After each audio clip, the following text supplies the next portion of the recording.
Hello friends, welcome back to my channel. ఈరోజు మన ఛానల్లో గోంగూర పచ్చడి. దానికి ముందుగా స్టవ్ ఆన్ చేసి మనం మంటని హై ఫ్లేమ్లో పెట్టుకొని బాండీ పెట్టి బాండీలో మనము 15 పచ్చిమిర్చి యాడ్ చేసుకోవాలి. పచ్చిమిర్చితో పాటు ఒక కట్ట గోంగూర అనేది తీసుకోవాలి. ఈ మొత్తం ఉడకటానికి మనకి ఎక్కువ వాటర్ ఏం పట్టవు. 3 టీ స్పూన్ల వాటర్ అనేది యాడ్ చేసుకొని మూత పెట్టి వీటిని మనము ఉడికించుకోవాలి.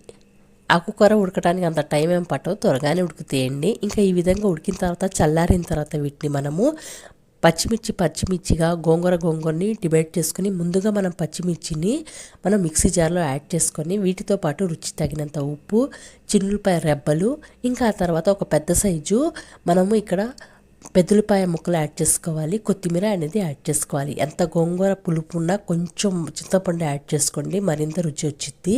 ఇంకా ఆ తర్వాత ఈ విధంగా ఈ పచ్చిమిర్చిని మిక్సీ పట్టిన తర్వాత మనం ఉడికించుకున్న గోంగూరని కూడా యాడ్ చేసుకొని ఈ విధంగా మిక్సీ పట్టుకోవాలి. మరీ మెత్తగా లేకుండా కొంచెం తిప్పుకుంటే సరిపోతుంది. ఇంకా వీటిని పక్కన పెట్టుకొని మనం పోపు కోసం స్టవ్ ఆన్ చేసి మంటని హై టు మీడియం ఫ్లేమ్లో పెట్టుకొని బాండి వేడిన తర్వాత 2 టీ స్పూన్ల ఆయిల్ అనేది యాడ్ చేసుకుని మనము పోపు దినుసులు మొత్తం యాడ్ చేసుకోవాలి.